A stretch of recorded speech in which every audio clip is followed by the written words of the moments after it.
Good evening. Welcome to the Development Management Committee. I am Councillor Skip, the Chairman of the meeting this evening. May I ask the Development Management Committee members present who are seated in the chamber in the row in front of me to introduce themselves, stating your name only, starting on my left, please.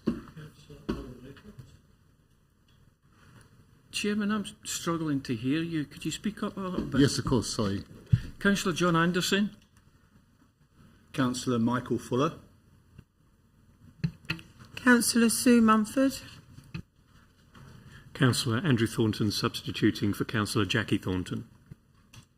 Councillor Jack Fort. Councillor Clive Walter. Thank you. Now may I ask the substitute members present who are not part of the committee this evening to introduce themselves, please. Is that Councillor Michael Dixon. Oh yeah, and may I ask the Canvey Island Town Council representatives and ward members to introduce themselves, please. Thank you very much. Yes, Councillor Peter Gregg. Thank you. Now may I ask the officers present to introduce themselves, stating their name and job title using the order on the front of the agenda.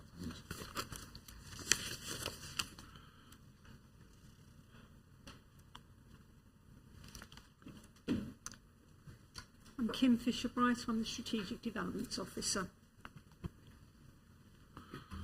I'm Jenny Middlemas. I'm the Planning Officer. I'm Jason Bishop. I'm the Solicitor of the Council and I'm the Legal Advisor to this committee. I'm Anne Horgan. I'm the Head of Governance, and as Cheryl is the Elections Manager, she is busy with other matters this evening. And along with my colleague Loretta Hill, also from Committee Services, we're supporting the meeting this evening. Okay, thank you. Now the first item on the agenda is apologies. Are there any apologies for absence? Yes, Chairman, there are apologies for absence from Councillor Blackwell, and as Councillor Andrew Thornton said, Councillor Mrs Thornton and Councillor Gibson. Thank you. Does any member have any... Oh, sorry. Apologies from Councillor. Okay, yeah, thank you. Right. Now, does any member have any interest to declare? No? Right, so item 3 is the minutes. Are the minutes for the Development Management Committee meeting held on the 1st of February 2022 agreed? Okay. Yeah, thank you, members.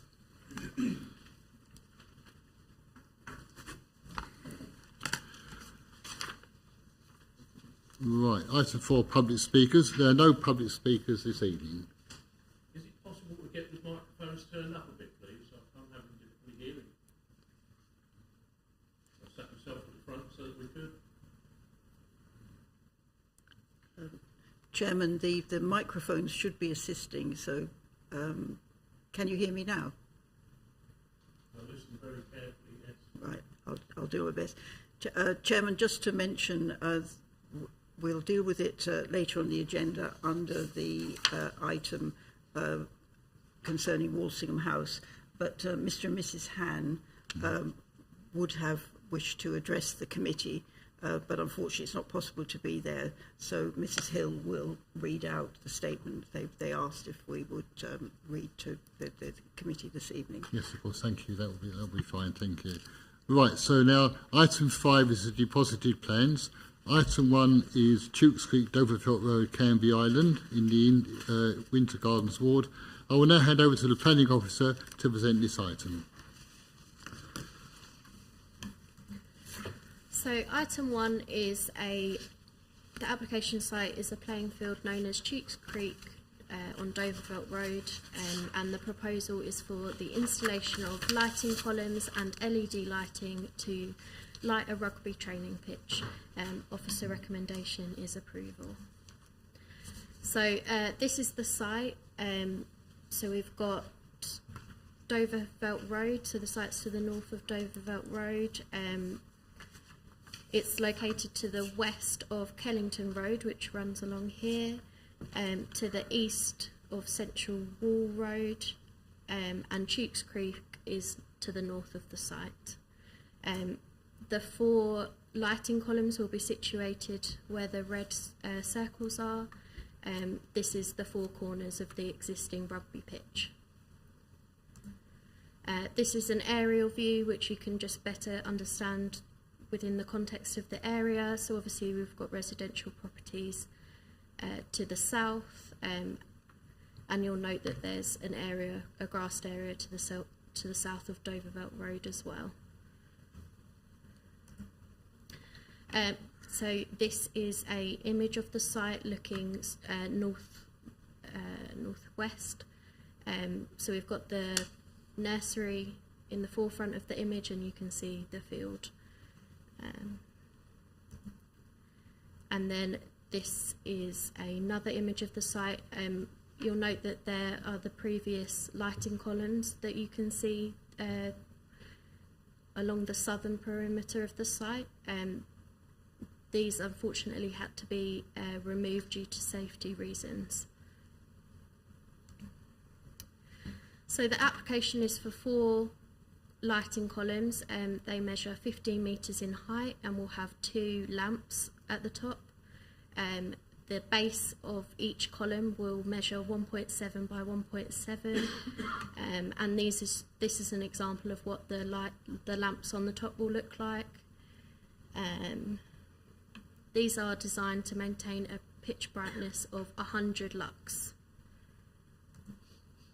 And these are lighting drawings so that we can understand the spread of lighting throughout the site and any potential impacts that it might have on obviously the neighbouring residential properties to the south. As you can see, you know, the brightest light is in the middle, it's in the centre of the pitch, and it decreases as you move further out. As you can see, the spill isn't coming any further over than the road, so you've got, you know, a good degree of separation between the lighting spill and those residential properties. This is an example where the lighting proposed has been installed in another location. As you can see, the light on the pitch is pretty bright, and then in the surrounding area it becomes much into shadow, much dimmer. So yeah, any questions? Okay, thank you. Well, before you move on to that, as this application is on Canvey Island, would the Canvey Island Town Council representatives like to say anything? Thank you very much, Mr. Chairman. As far as I'm aware, the Town Council weren't made aware of this application. However, I've got I don't think we'd have any objection to this at all. Thank you. Okay, thank you. All right. Now, before I move the recommendation, do members have any questions for the planning officer about the planning application? Now, please note, this is for members' opportunity to seek clarification from the planning officer on any matters they are unclear about regarding the application. Members should refrain from making statements about the views on their proposal at this stage. These should be expressed in the debate section of the meeting. Now, I'd like to kick off the questions by just asking one very quick question, if I may. I'd like to know how the output of the new lighting compares to the output from the previously removed lighting. Thank you for your question. So the maximum output of the 5 previous lighting columns was 50 lux, and the proposed columns will output 100 lux.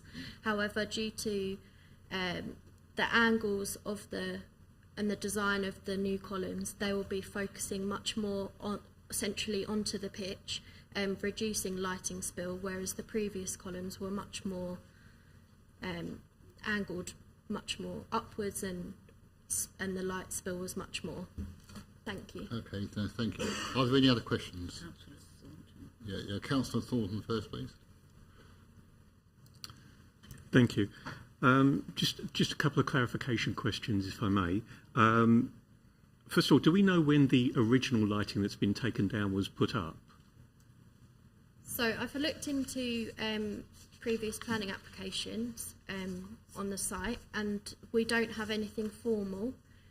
However, we do know that the council under permitted development rights, are able to erect lighting columns. So it's assumed that it was done under these permissions before it was leased to the rugby club. As I understand it, that the club has been leased to, or this area has been leased to the rugby club for some substantial amount of time. And I believe the Permitted Development Act falls under the 2015 Act. So can I assume that the lights must have been done after 2015 if they were permitted development under the 2015 Act? That may be my misunderstanding of it. It's an additional act. The permitted development rights have been available since 1976, and the act keeps being consolidated and updated. So whilst the current regulations date from that period, there are earlier ones, and it may well be that this particular set of lights was put up under those earlier rights. I see. Thank you for that. Thank you for the clarification. If I may, Chair, may I ask one more question? Yes, of Is course. that okay? Go ahead. I understand that the lux at the ground level is 100 lux on there. Based on basic inverse square law, the lux at the actual light must be, what, 4,000 lux to provide that amount of light at the ground level. Would that be accurate? So we're not lighting engineers. We have to deal with the information we're provided with. The facts of the matter are that any disturbance caused by light will be at ground level. Whilst you might see a light lantern in the distance, the impact is going to be focused around the field.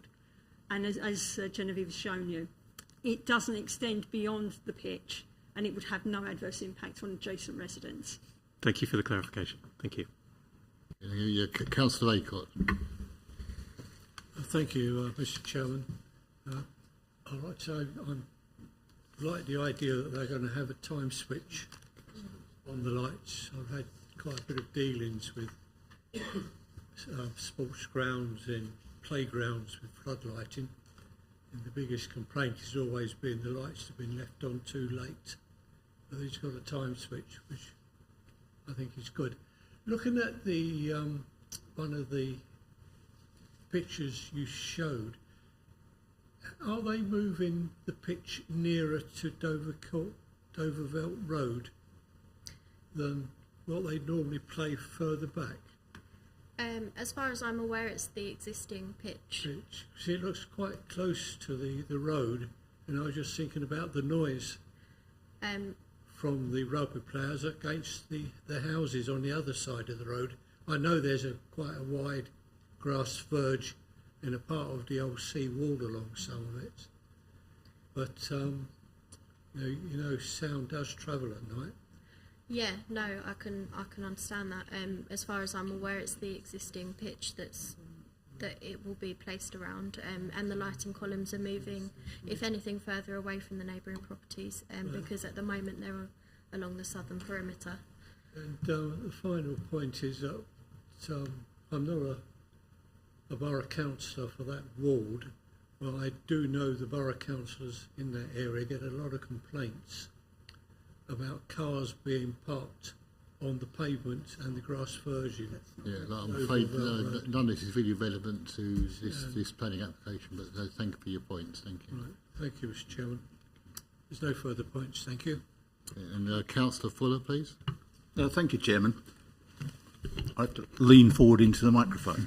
I think on the face of it, obviously, this is it's a beneficial use of the lighting to be able to provide a longer playing window on this amenity space. And from what the officer has explained, it all seems to be fairly well considered in terms of light overspill and such like. But I'll be interested to know, in the context of this new lighting scheme, if there was any impact, any reported impact or complaints or whatever that we're aware of, occasioned by the previous lighting, which obviously was much closer to the road and presumably, and I've seen those lights, didn't seem to be particularly well engineered to prevent light overspill.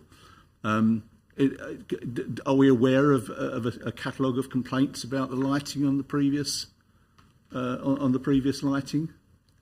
Thank you for your question. As far as we're aware, we haven't had any objections or comments made against this application if the residents sort of you would like to think if the residents had trouble with the previous application and the previous lights, then they might comment, to say so. Yeah, I mean that's sort of my conclusion really, is if we haven't had a lot of complaints, there's likely to be there's not going to be any complaints from this, because it's obviously a much more engineered solution, and has been stated about the levels of illumination and the pattern. It is a very tight, very tight boundary on the lighting, and of course with LED lights you can actually do this, and the fact that the direction of the light provides 100 lumens on the pitch. Practically the whole of the output of those lights is directed to the pitch, and so none of that is being wasted. It's obviously very effective, it's very efficient, and I for one, I would certainly have no objection to voting for this, because I think it adds amenity value to the site. Thank you, Councillor Fuller, but this is for your statement later on once we get into the debate section of the... Apologies, Chairman. No problem, thank you. Right, Councillor Mrs Mumford, please. Thank you, Chairman. It's very similar to the point that Councillor Aycock made. I'm very pleased to see that these are going to be controlled by 24-hour timers. Will they be altered to take into account, the daylight hours in the summer are longer? Otherwise, we're going to have them on unnecessarily. I presume they'd be set and regulated, to take that into account. Am I correct? Thank you for your question. I assume that they would be altering the timings depending on, summer and winter months. But I've recommended a condition that the lights stay on no later than 9:30 every night. So even in the summer, to prevent, summer or winter, to prevent, any disturbance to the neighbours. But yeah, I'm sure that there will be some sort of alteration throughout the months. Thank you very much. Thank you. Councillor Fort, please. Thank you, Chairman. Just one quick point of clarification. I know the lights state that they're going to be on a timer. Yeah. Would that be regardless of whether it's being used by the rugby club at any time, or will it only be when it's actually in use? So essentially, if there's no one there, will the lights still go on, basically? Thank you for your question. I would assume so. Just from common sense point of view, it doesn't make sense to have them on when no one's playing, but that's something that I can definitely confirm for you. Yeah. Okay. Councillor Thornton, please. You have a question, Councillor Thornton? Thank you, that came in quicker than I thought. Yes, just another quick clarification. In the document it says to treat these lights as an ancillary building. And I believe this is Greenbelt land, and as such, and if I understand this correctly, as I want a clarification, an ancillary building would be no more than 4 metres in height. This obviously is a lot taller than that. Is this something that I should be taking into consideration? It's irrelevant to the situation we find ourselves in. Thank you for your question. So with regards to Greenbelt policy, we treat it as an ancillary building because it's ancillary. In regards to the 4 metres in height, I think that's part of the permitted development order rather than Greenbelt policy as such. So with ancillary buildings, they can be any height necessary. Obviously, the higher the building, the more potential there is for impact. But in this case, because they're so, tall and slim, it's unlikely that that's going to cause any detriment to the openness of the Greenbelt. Thank you. And Councillor Aycock, you have another question. Thank you, Mr. Chairman. Just referring back to Councillor Mrs. Munsford's question. This light control panel switches, is it going to have some type of security cabinet around it? So when it comes at 9:30, anyone who still wants another 10 minutes rugby to practice, they can't go and twiddle the switch to give it all the timer so they can get another 10 minutes. Thank you, Mr. Chairman.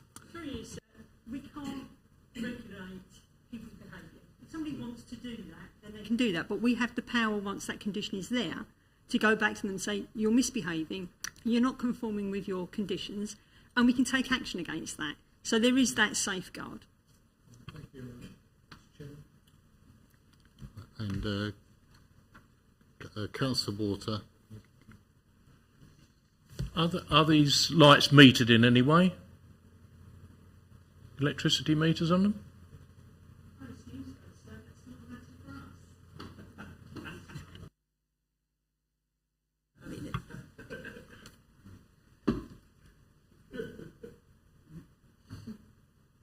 Okay, and I understand that you have another question, Councillor Gregg.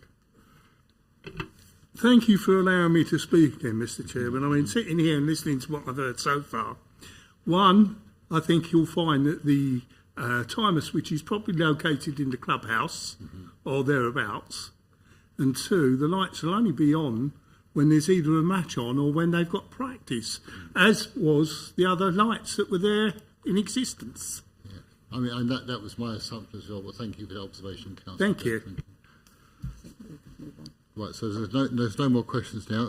If we can move on then. So the planning officer's recommendation is for approval, subject to conditions set out on pages 6 and 7 of the report. For the purposes of the debate, I move the recommendation. So, do you have any speakers, please? Who wishes to speak first?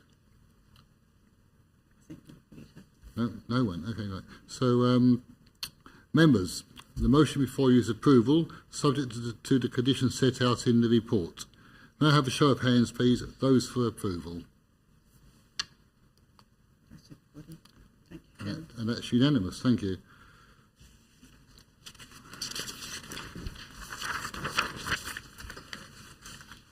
Right, so therefore the application is approved. No, so item 2 is Walsingham House, Lionel Road, Canvey Island. I will now hand over to the planning officer, Kim Fisher-Bright, to present this item. Thank you, sir. Right, this is a proposal for the site of the former convent on Lionel Road, which members I'm sure are well aware of. You may recall that back in, I'll just show you the location plan so you know where you are. Back in 2017, get this to work. That's it. It's just a bit slower than I anticipated.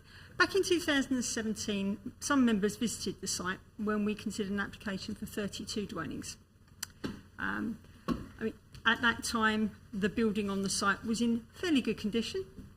Unfortunately, since that time, it's been subject to vandalism. It's had 1 or 2 fires, and it's in a fairly parlous state. The site is now hoarded, as we had quite a few issues with young people getting onto the site and engaging in antisocial behaviour. That's been removed. And the site has now been moved on to a developer. The previous application was made by the diocese. It's now proposed to submit an application for 9 dwellings, as shown on the plan before you. Now, as you can see from that drawing, there's a bit more than 9 dwellings shown. The longer term intention for this site is that the whole site would be developed with 42 dwellings. But this scheme is concerned just with the 9 dwellings at the front and the access road as phase 1. Phase 2 is an application which is currently with us. It's only been with us though for a few weeks. So I anticipate that will probably come before members in June. The scheme as currently proposed provides 3 pairs of 4-bedroom semi-detached houses and 3 detached houses, again 4 bedrooms. They've all got integral garages, they've all got the 6-metre forecourt, so they meet your parking standards. They meet all of your other spatial requirements. The road is proposed at this stage because logistically it just makes sense if you're going to build the radius to provide the whole road rather than come back and put the rest of the road in later. I know there have been comments made, and you will hear comments in a moment, where concerns expressed in respect of the larger number of dwellings that are proposed ultimately for this site. But that's not a matter for you tonight. You must focus your attention tonight on just this proposal for 9 dwellings on the frontage. The report before you is fairly long, it goes into a lot of detail. I'm sure members have read it, so I'm not going to repeat that. All I'll do is pick out the key points. This is a development on a brownfield site in an urban area in a highly sustainable location. It provides a form of development which meets a housing need that we have, and it meets all of your standards. It has raised no objection from the Highway Authority and the League Local Flood Authority. The applicant has spent a long time with those two organisations resolving issues that originally accompanied the proposal, but which have now been resolved. There's been no objection to it from the Environment Agency either. The recommendation before you this evening is therefore one of approval. However, would just draw your attention to condition 37. Now, condition 37 asks for landscaping to be provided prior to first occupation. But in the report, you will have noted that the opportunity to provide landscaping on this part of the site is fairly limited. And what we will try to do, and what we will do as part of phase 2, is in effect offset the landscaping from this part of the site to phase 2. Now clearly, it would be foolish to try and landscape phase 2 prior to the occupation of phase 1, because if phase 2 hasn't been constructed yet, the chances are your landscaping will be pretty much destroyed by actions carried out during the construction process. So with members' permission, what I'd like to do is slightly tweak the condition so we could require occupation of phase 2 resulting in the completion of the landscaping scheme rather than occupation of phase 1. Phase 1 will in itself contain some landscaping because the proposal actually shows that. I think what I can show you, just to give an idea of what it's going to look like.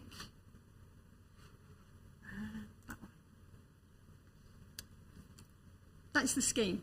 As you can see, there's some landscaping along the front, hedges on the front boundaries, but we'd expect a much broader landscaping scheme to be provided at the rear of the site where there's actually far more capacity for it. So subject to that minor alteration to the condition, the proposal before you is recommended for approval, set out on page 28 of the agenda. I'd hope members could adopt that recommendation.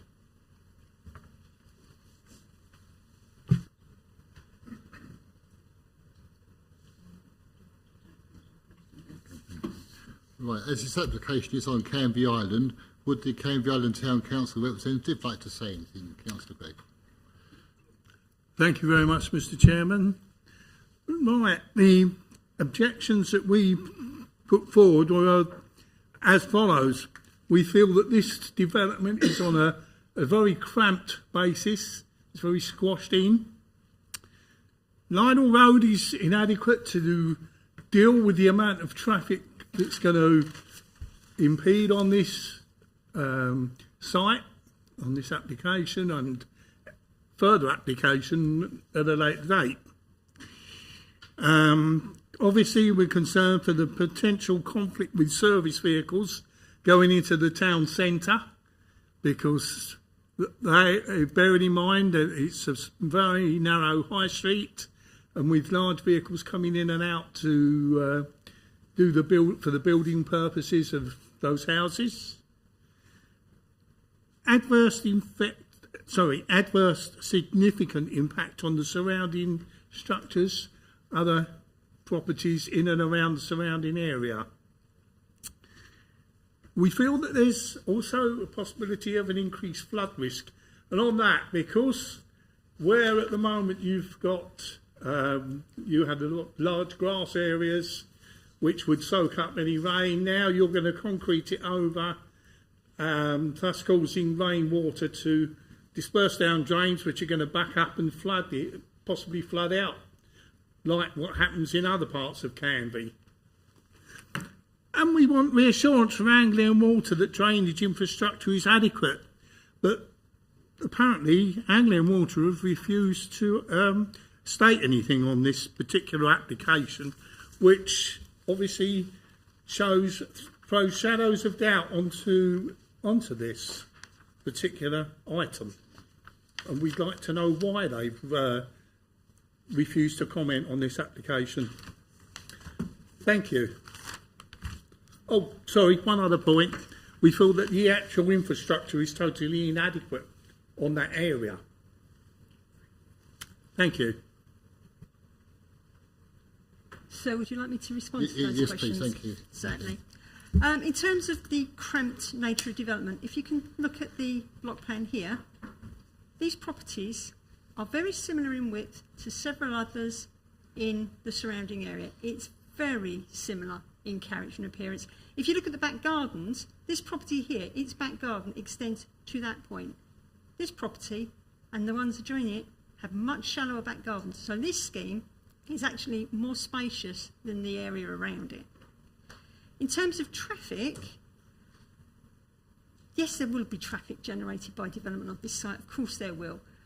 But there is a condition proposed on the paper before you which requires all of the construction traffic to use Convent Road.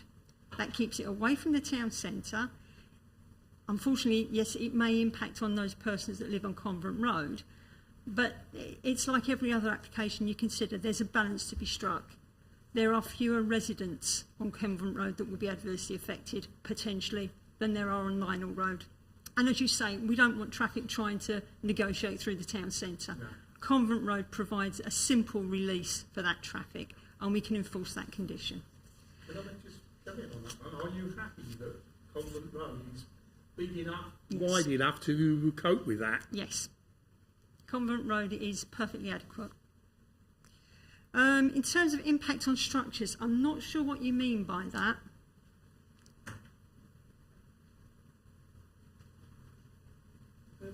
An impact to the surrounding infrastructure? No, you specifically refer to impact on adjoining structures. Well, I'm sorry, I misread that. No, that's fine. It was adverse significant impact to the surrounding infrastructures. Right. I'm assuming from infrastructure you mean things like doctors, schools, dentists and the like. Yeah. Right. This is a proposal for 9 dwellings. It falls below all of the thresholds for improvements to that form of infrastructure. However, because it's phase 1 of a bigger development, when the bigger development comes in, as part of the 106 for that, we can discuss meeting the needs of the whole site. So we will cover it off at that point. Right. Anglian Water are happy that the site can be used in the manner that's proposed. They raised no objection to 32. They certainly wouldn't raise objection to 9. They may have further comments when we get to the larger scheme, but we won't know that until we've actually consulted them. And in terms of increased flood risk, yes, this site will result in a larger area being covered in hard surface, but those surfaces will be permeable. They will be connected to a sustainable drainage system, which will pump attenuated rates of water into the surface water sewer system. So there should be no increase in surface water runoff from this site. If anything, it could probably be better because the flows will be attenuated. So there's no objection to it on that basis.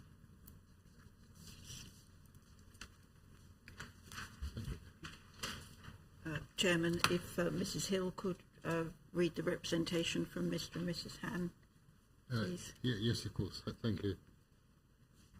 Thank you, Chairman. These are the comments made by Mrs Han. The 9 properties shown are quite acceptable, but my worry is too many houses on this land will cause a heavy amount of traffic trying to get onto the main road, together with heavy lorries parking, especially on the pavement.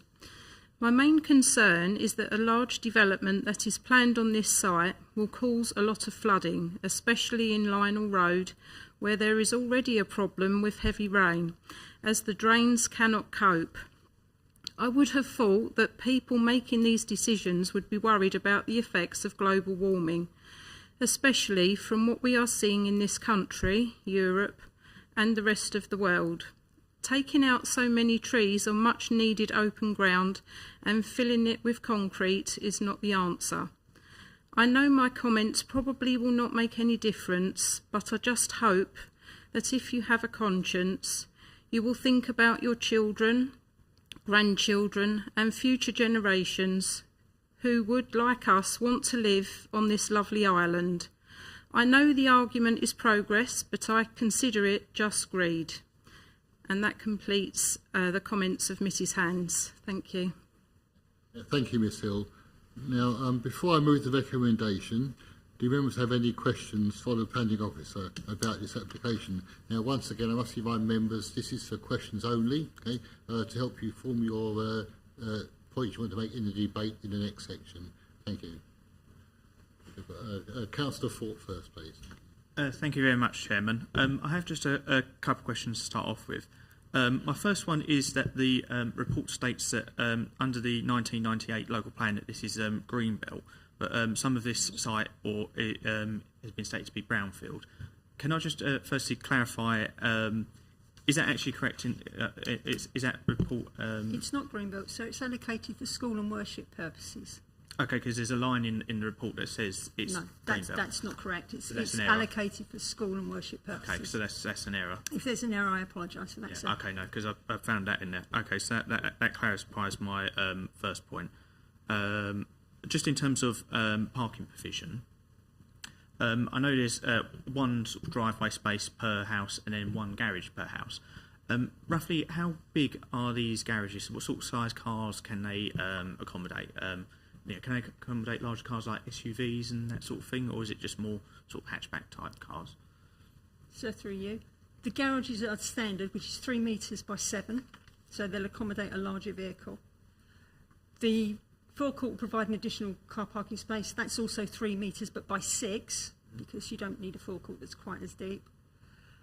One of the concerns I had, though, with parking was the parking is adequate, but we all know that people like to convert their garages. So one of the recommendations is that you impose a condition which prevents people converting their garages without your formal consent. Hopefully, if you accept the recommendation, we can impose that condition. Sorry, is it possible to come back? I just want one more question. So I know we're only looking at phase 1 here, so I don't want to get too much into phase 2, but at the moment, this proposal is to expand that road out for basically phase 2. Mm-hmm. So my concern, I suppose, is if we was to approve this plan and approve the road as it is proposed, which I get why it's been proposed to build it now, doesn't make sense to come back. But does this not almost guarantee planning approval for phase 2? Because potentially phase 2 could come back and we might have might be serious issues with it. And then you might have this random road that potentially might have. Yeah, essentially a road to nowhere. Essentially, should there be concerns that are so severe that phase 2, in theory, shouldn't be approved? Does this not give too much weight to phase 2 just to be almost automatically approved and more or less rubber stamped when it comes back? What you say?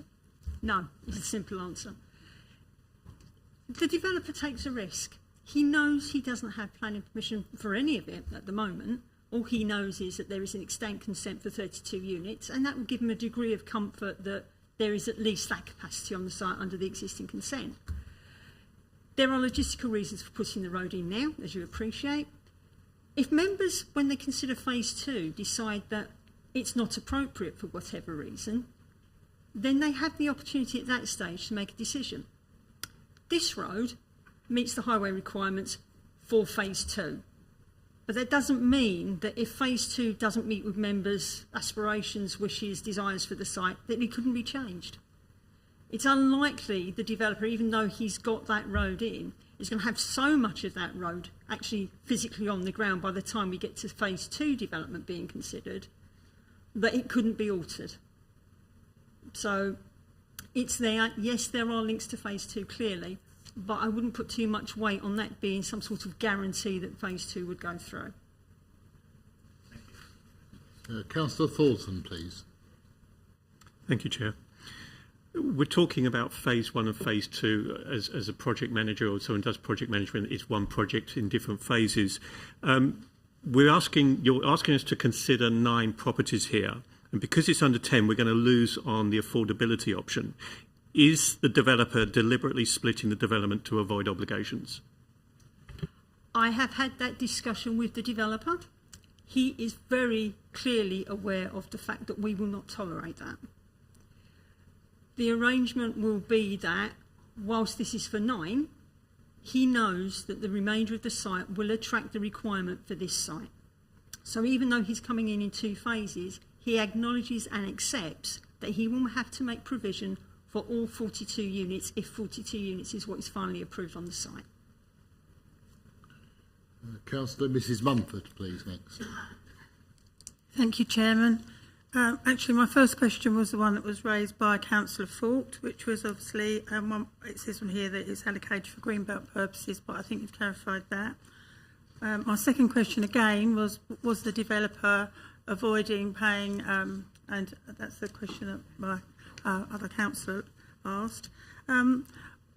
What I would want to say again, I just want to sort of perhaps reiterate in a question how we can actually look at this as phase 1 and phase 2, because the current local plan, I know it hasn't been adopted, but the plan's still there, clearly states it's to deliver up to 32 new homes by 2033. It actually says it in the local plan, and here we are looking to increase that by quite a large number. What are your views on that, please? Right. If you actually read the local plan, every single allocation says around the number. You have to read the modifications. There have been various iterations to the local plan as it's gone through the process, and the inspector was very clear that we couldn't identify a finite number. We had to be flexible. So all the allocations contain an around figure. This one will be around 32. The only reason it was 32 in the local plan was because they had an extant consent for 32 units. If an extant consent existed for 42 units, I have no doubt it would have said around 42. The bottom line is, government guidance, the NPPF, says you have to achieve the best you can out of your urban sites, and you have to make the most of your most sustainable sites. This is a site close to a doctor's, close to a dentist, close to a town centre, close to buses. It's probably the most sustainable site you could find. You would need to have a really good reason for not wishing to get the best return out of that in terms of meeting your housing needs. The other thing you have to consider, of course, is that we don't make the best use of the land we've got within our urban areas.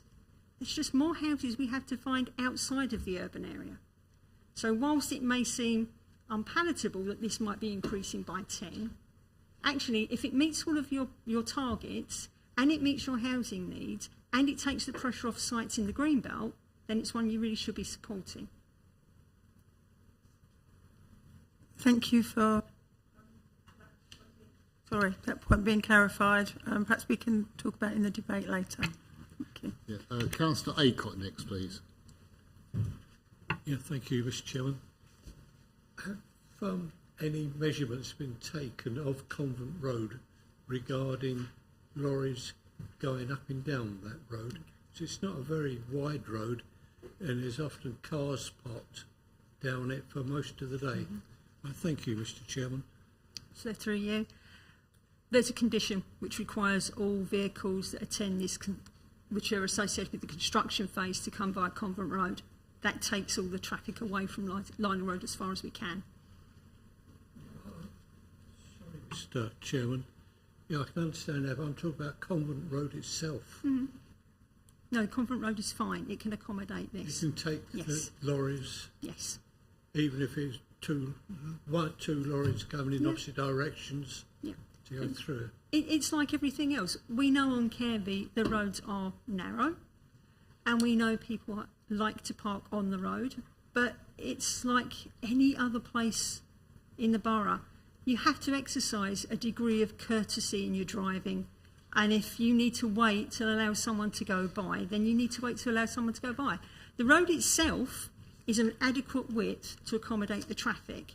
If that width is reduced because somebody chooses to park on the road, then manners have to engage. We can't legislate for that. We can't force people to be polite and let people drive past. All we can do is that hope that people will actually behave in an appropriate manner. The point I was trying to make, Mr. Chairman, is that if a vehicle is coming out of the site down Convent Road and another vehicle wants to go in and it sees a a large vehicle coming out, he can't go in.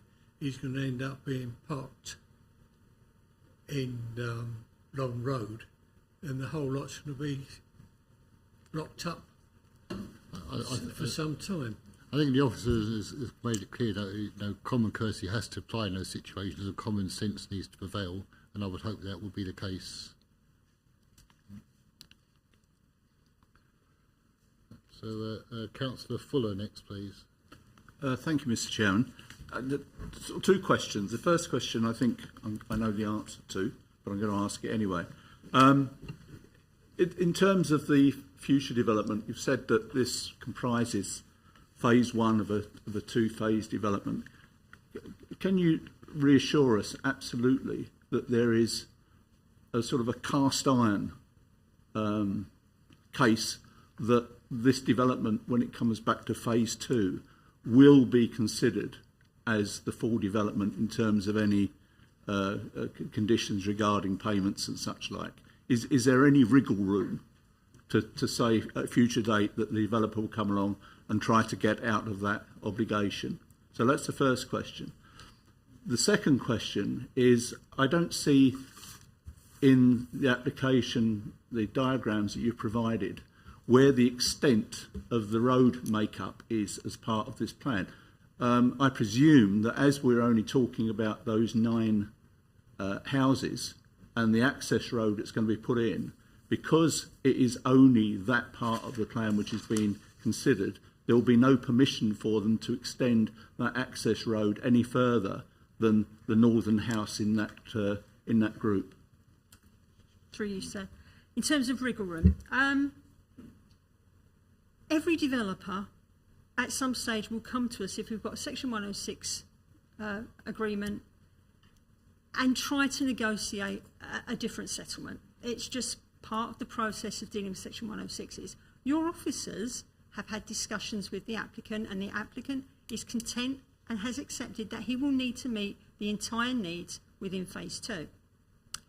I can't sit here and give you a cast iron guarantee that at some point in the future that development may not come back to me and say, actually, we've hit a viability issue, it's not working quite right, can we renegotiate? I can't say that won't happen, but what I can say is that if that does happen, your officers will be arguing very strongly that there would be no reduction in any contributions. They would have to make a very strong case to achieve a reduction once we've actually established what we believe the viability of the site to be. In terms of your second query, in terms of the road, can you see the red line on the plan? That red line denotes the application site. Everything within that red line is what you are considering tonight.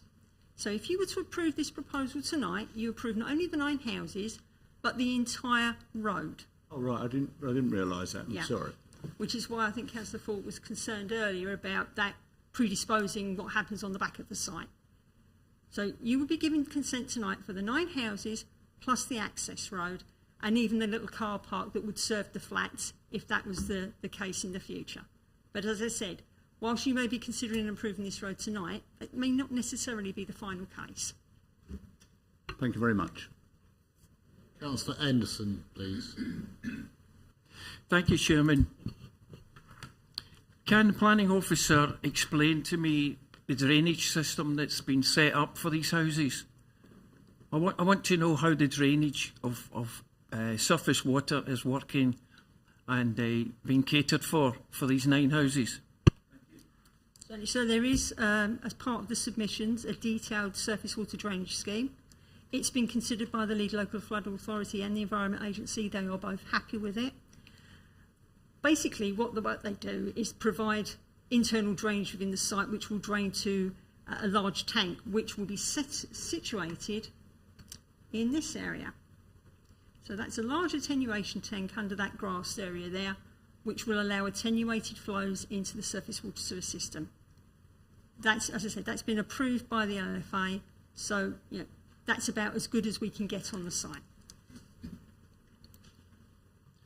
That's terrific. Thanks for that explanation. Can you explain to me how that tank works? And if something goes wrong, will the people living in these houses have to pay for the repair of it? Again, so through you, that's a management issue which really isn't a matter for your concern. There is likely to be, as there is in most of these cases, either the system will be adopted by Anglian Water, in which case it's an Anglian Water concern, or if it falls part of the management process for the estate, there will be a management company which will be responsible for managing it. And as is usually the case with most estate managements, residents will pay a fee to cover that management cost. At this stage, we don't know which is going to be, and quite honestly, we don't need to know. It's not a planning matter. Thank you. Councillor Water next, please. Yeah, thank you, Chair. Most of the things that I wanted to ask have already been answered, but there's one outstanding, and that is we've seen in the past. You mentioned the adequacy of the parking, the garage and the parking space. We've seen in the past that developers have sort of increased the number of bedrooms, which increases the number of cars, and throws this all out. What are the chances of that being, converting sort of kitchenettes into bedrooms and things? If I show you, sorry, sir, through you. If I show you the layouts, okay, this is one of the semi-detached properties. As you can see, there's not an awful lot of scope for internal conversion to bedrooms at ground floor level, and even less at first floor level. Whilst these are good-sized family homes, they're not so generous that they allow for easy subdivision of rooms. The only real opportunity you've got is in the garage, and as I said previously, there's a condition which will prevent the conversion of garages.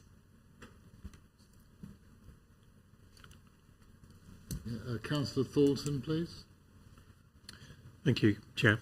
You said earlier on that outline permission was given in 2017. I was under the impression it was 2019. Could you just clarify that that's accurate or inaccurate? No, I believe it's 2017, sir. It's not how I believe it. I thought it was 2019. I will check for you, sir, but the fact remains there's an extant consent, whether it's 2017 or 2019, and I accept, if there's an error there, I apologise, but there is an extant consent. Yeah, thank you. If you can confirm that Of after the course. meeting, thank you. Of course. Councillor Mrs Mumford, please. Thank you, Chairman. I wonder if you could possibly give me some clarification about the 11 trees that are going to be removed. It says that they've been assessed as being of low quality, etc. My understanding was that when that site was previously visited, that you were talking about, the trees appear to be okay then. Who has actually done the assessment? Is it the developer, or has it been done independently by ourselves? Is that through you? It was undertaken by an arboriculturalist who is guided by his own professional ethics and standards and has to prepare a report which is truthful and shows the condition of the tree. It's normal practice for such reports to be prepared and submitted by the developer as part of the application. The trees themselves are not particularly fine trees. I think one of the biggest problems we've got on the frontage is that there's an overhead power line, and pretty much all of those trees have been reduced in size at some point in the past, which has really deformed them quite badly. And that's going to be a situation, if they were retained, would be ongoing. It's better to remove those trees, avoid the conflict with the overhead power lines, and then because we do have the advantage of being able to consider at a later stage, phase 2, there's quite a lot of opportunity at the back of that site to really enhance the woodland areas there and put in more trees, create better habitat. And I think this is one of those cases where, again, it's the balance. Yes, there are trees on the front and they look reasonably attractive. They provide some greening of the street. They're actually quite unique in the street. There aren't very many other trees in the street. But their quality is poor and they don't provide great habitat. Much better to say, okay, we'll put those aside and we'll focus more on the rear of the site where we can actually achieve something of real benefit. Thank you. Councillor Fort, you have another question, please? Yes, thank you very much, Chairman. I just had a question that relates to the energy and water efficiency plans of the proposed site. more specifically, it's around the air source heat pumps. So well, it says here that it will include the use of air source heat pumps or condensing gas boilers. I take it, is it going to be either or is it going to be a combination of both? And then as well, if it is going to include air source heat pumps, does that not increase sort of like noise pollution in the area? And how effective will air source heat pumps be at heating these homes, particularly in cold winters? Thank you. So through you. The air source heat pumps have been designed and chosen specifically to heat these dwellings. They will meet the needs of the dwellings. There may be an element of noise, but it's unlikely to be such a high level of noise that it would be a problem for adjoining residents. Air source heat pumps are becoming fairly widely used now, and they're pretty much becoming an accepted means of heating properties. It may be air source heat pumps, it may be condensing boilers. There's flexibility in the sustainability report so that the developer can actually choose which works best for them on the site, on the day. So it may well be that we don't actually get any air source heat pumps and it's all condensing boilers, because at that stage that's the better option for the developer and for future residents. The converse might happen. It will be covered under the building regulations. It's not really, in terms of the implementation and practicalities of the application, a matter for the planning committee. That's covered under different regulations. The point under the sustainability report is that these dwellings will make their contribution towards reducing climate change and working towards cleaner air and a better environment. And Councillor Aycock, do you have a further question? Thank you, Chairman. I would like to ask the officer, during the construction of these 9 premises, will they be putting in cabling for charging electric vehicles? Yes, they will, and there's a condition which requires it. Yes, and the other one is the trees at the back. They are along the school field area. 2 things. One, trees at the back are not a matter for tonight. That will be a matter for phase 2. Right. But as a matter of fact, they're situated in each corner of the site at the back, and one of them does actually, abut the school playing field. I was just going to suggest that possibly some hedging could go in between the trees. Matter for next time, sir. People do go into a house and don't realise there's a school. Yeah, there's at the bottom of the garden, and it's playtime. They start complaining about the noise. Yeah, that's a matter for next time. Yeah, we can only determine the application in front of us today. That will be for the next phase 2. Now, Councillor Bigg, I must remind you that you need to make your points before the meeting, so that before the members start debating this. But I will allow you one more question on this occasion. Thank you very much, Mr. Chairman. Yeah, it was a point for the planning officer. Earlier, you said about conditions being put on the use of the garage. How long would that last for? Because, I mean, at the moment, we're seeing quite a few applications come in for garages being turned into habitable use, shall we say. I mean, are we looking at 2-3 years before they can do that, or are you looking at 10-20 years? Essentially, that's a matter for you. Once the condition is on there, they will need to make, any resident would need to make a plan application to change the use of their garage. We can't control when members of the public, residents might want to do that, but what you can control is your determination of those applications. No, we're talking about these ones. They can submit an application tomorrow. I can't prevent that, but you don't have to accept. You don't have to physically accept the development. I was under the impression that with what you said, that they wouldn't be allowed to do anything for a period of time. No, that's not what I said. No. No. You said a condition would be put on. A condition would be put on, and that would require a resident to make a planning application. Now, if a resident bought the house and moved in and tomorrow decided, I actually want to convert my garage, I'm going to make a planning application, I can't prevent that. Okay. But it's going to come to council, it will come to committee, and a decision will be made. If you don't want the garages converted, you refuse planning permission. The applicant then takes their chance on appeal. Okay, thank you for clarifying that point for me. Thank you. Now, Councillor Thornton, you have another question, please. turn your microphone off. Oh, please. sorry. When outline permission was granted, I do believe it was 2019, because... I accept what you say, sir. Thank you. The Essex Badger Protection League actually put in an objection to it. Could you tell me whether that was addressed or not, please? It will be addressed as part of phase 2. There are no badgers on this part of the site. There's no set on this part of the site. Within phase 2, there are issues concerning badgers, and they will be addressed when members consider phase 2. Okay, thank you.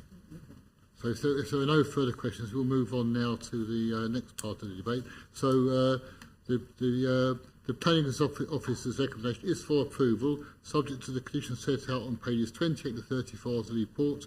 For the purposes of the debate, I move with the slight amendment to item 37. Yes. So for the purposes of the debate, I move the recommendation. So who wishes to speak first? Councillor Fuller. Thank you, Chairman. It's always a bit emotive, isn't it, when we're discussing about development and such like, particularly on Canvey Island with the risks and flooding and all the other things. But we did look at this, and I think it was 2019 because I wasn't here in 2017, and I do remember this particular outline application and the discussions that went with it, and I think. My feeling is now, as it was then, that there inevitably something has to happen to this site. There was plenty of investigation done at the time from, I think, the Diocese of Chelmsford, is it? I think who were the Brentwood, and it was pretty conclusive from the arguments that I remembered at the time, and I had some concerns, and they were addressed. That something needs to happen to this site in the 2 years that's transpired, nearly 3 years since that outline permission was given. There has been a lot of vandalism. I don't know how many fires have taken place down there, and the longer the site is left, the worse it gets and the more difficult, and it becomes much more concern to the neighbours. And I can remember on the various forums and in the press. Lots of complaints from people saying about, why doesn't something happen to why can't we stop all this vandalism? Why don't they do something to say? Well, this obviously is a development which is going to address some of those issues. But more importantly, it is a brownfield site. It is developed. It hasn't got at the moment any, as far as I can see, any practical. Recreational use, apart from people who decide to make their own way into it. I think the important thing, though, is that if we move to approve this first stage of development, we do have to have it clear in our mind that this isn't just opening a door for the inevitability of the rest of the development. I think we must be very mindful of the fact that when phase 2 comes through, that we give it absolute scrutiny to make sure that all of those concerns that have been raised tonight about flooding and all of that are dealt with within that phase as well. So it is only an application for these 9 dwellings. It's been very clearly explained in the report. I, for one, would prefer it to be a nice big green open space, with all the recreational. But but the reality of it is, it's never going to be that, and there is no way that it can ever be that. The development as it's been proposed seems to be beneficial in terms of the space that the properties have. It's not different to any of the other properties, particularly in that area. There are concerns, obviously, with the roads, but as has been stated, wherever you go on Canvey, there are problems with the roads. And there is an inevitability about it. I would prefer, I think, at the end of the day, that these developments don't take place, that there are other uses. But we've exhausted that, and I think under the circumstances, I think that this is a development which is beneficial, and with all of the safeguards that we've been explained about what happens next, I will be voting to approve it. Councillor Fort, please. Thank you very much, Chairman. Just personally, I would have preferred that this application come in just one whole application rather than split into 2. I think it makes the situation probably a little bit more complicated than it probably needs to be. I do worry in some sense that you're almost guaranteeing that there will be approval for the next stage, But I just do hope that that next stage does come before this committee, and we do really give it a good level of scrutiny. I think the road issue has been somewhat addressed. Potentially, yes, that could, if we don't find that acceptable, be clawed back. And I do accept that some of the points about how it's be a shame to lose this green space, but it's been subject to a lot of vandalism, probably been a bit of a sorry state at the moment, unfortunately. I suppose what else can you really do with the site? I don't think there's really much grounds to refuse this, unfortunately. I think it pretty much ticks all the boxes as far as all the planning regulations and laws go, and it might not be the perfect development in some people's eyes, but I think it's definitely one of the better ones. It could be a lot worse, I think. But yeah, it would be a shame to lose the green open space, but it's obviously been vandalised, abused, and yeah, I think this probably goes away to probably regenerate the area a little bit and maybe bring a bit of life back into the area. But yeah, I think that sums up basically what I want to say there. Thank you. Yeah, thank you, Councillor. I mean, phase 2 will come before this committee, and the members will have the opportunity to give it as much attention to them as they've done to this phase 1. So rest assured that will be the case. Mm-hmm. So, any other speakers? Councillor Anderson, then Councillor Mrs. Mumford.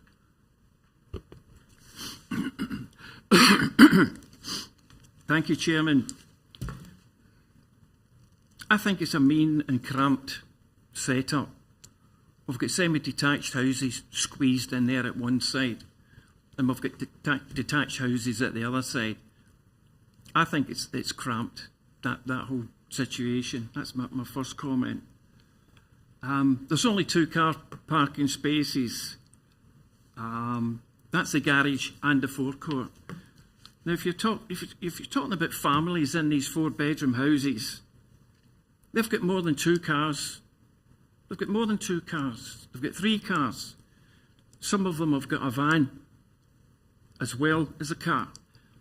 So these extra cars and vans are going to end up out on Lionel Way. That's for sure. They're all going to be out on there. There's no green areas sufficient at the moment shown in phase 1, and there's no trees. I understand what the planning officer said about trees being brought in at phase 2, but I would also hear her saying that there will be some small trees put in front of these houses as is just now. So I would really much like to see that happening. There's no play areas.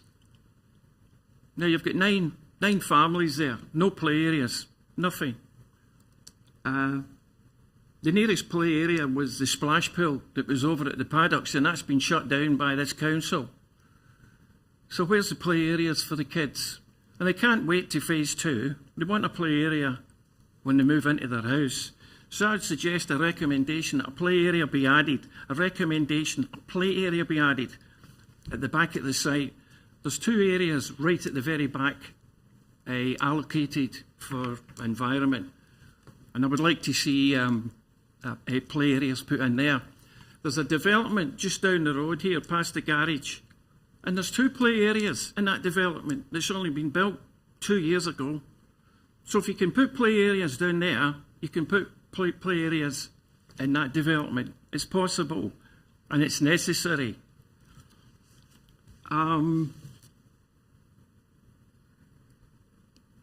29 houses eventually is going to go in there. I know we're not talking about it, but we have mentioned it. 8 flats, Block A, 5 flats, Block B, 42 plots in total. And I do listen to what the planning officer said, that will need to be discussed at a following application. And if this application that we're looking just now was to happen, it's a real overbuild in that area. There's no green areas, there's no play areas allocated in this plan at the moment. I would recommend that it's one of the recommendations, and there's many recommendations put in here. I think there's over 35, 40. I would say put 41 in there. I want to see a play area put in there before phase 2. As I say, not enough parking spaces, and Lionel Road and the residents there are going to suffer for it. I don't agree with the sequential test and the exception tests. People can read this for themselves. I don't agree with it. The statement, it says, with regard to sequential test, the proposal seeks to provide dwellings on Canvey Island for residential development to serve the community of Canvey Island.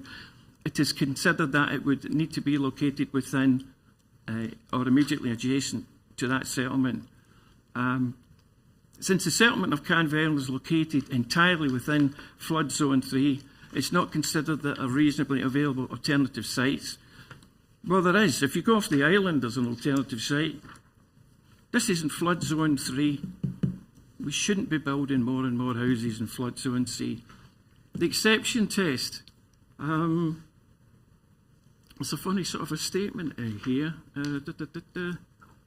Yeah, in a very broad sense, the continued development of Canvey Island is necessary to sustain the local community and prevent the social and economic blight of the settlement. Canvey's not got economic blight. What is all that about? I don't agree with that statement. Don't agree with the exception test. And that's where I'm coming from. And I don't think it's a good plan.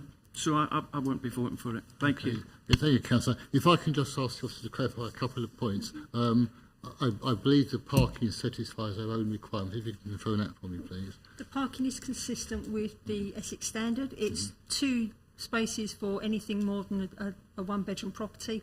It meets that provision. Yeah, and if it meets that provision, we'd be hard pressed to refuse it on that basis if it meets that condition. Now, you mentioned the play area. I don't think we can consider that as part of this application. You have to consider the application before you this evening. You can't introduce new elements like that.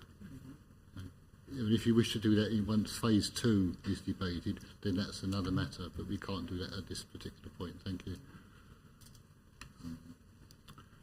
Councillor Mrs. Mumford, please. Thank you, Chairman. As I said earlier, I do find it very difficult just to focus on this phase 1 because it is a big site, and phase 2 it says will be 20 houses and 13 flats. So that, on top of what we've already got, I do feel is overdevelopment of the site. However, I do agree with what my other colleagues have said, and something needs to be done with that site. We would like to see it if it was just nice green spaces and recreational woodlands and things, but in reality that isn't going to happen because of the housing need. But, I think there's so many ifs and buts attached to phase 2 that, that we don't actually know about that is going to impact overall on this development. So I am finding it very difficult at this stage to actually look at this favourably. So I'll welcome any further discussion on this matter. Yeah, thank you, Councillor. I mean, as we said previously, we can only consider this application, and I do take your point on that. But when phase 2 comes before this committee, you'll get a full report from the officers with their recommendation. You'll have the opportunity to debate that, and any conditions you wish to have attached to that can be made at that time. And then, of course, you have the opportunity to either approve it or not at that stage, if members are so minded to do so. Are there any other speakers, please? Councillor Thornton, please. I can't see a reason to argue for these 9 properties against them, because I think that they do fulfil the criteria that are set there. I do have concerns that phase 2 may be overwhelming this particular area, but we're not here to talk about phase 2. We're here to talk about this particular thing. And I agree with my colleague, Councillor Falk, we should be looking at this as an entirety. We shouldn't be looking at this as a phase 1 and a phase 2 scenario. It just doesn't ring right with me. However, with what's been presented in front, I would have to say, for the 9 properties that are being presented here, it is not overwhelming the area. And when we come to phase 2, I may have a different point of view. Thank you. Councillor Walter, please. Yes, I would concur with that viewpoint. I do think that the phase 2 will be overdevelopment. Right, are there any other speakers on this application? Okay, then we'll move on then. So, members, the motion before you is for approval, subject to conditions set out in the report, with a slight amendment to condition 37 that the officer outlined. May I have a show of hands, please? Those for approval.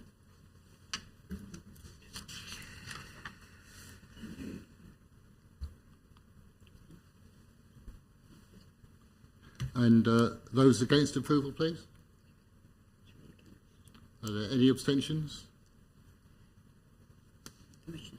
So the application is therefore approved. So that concludes the business for this meeting tonight. And thank you for your attending and good night to you all. Have a safe journey home.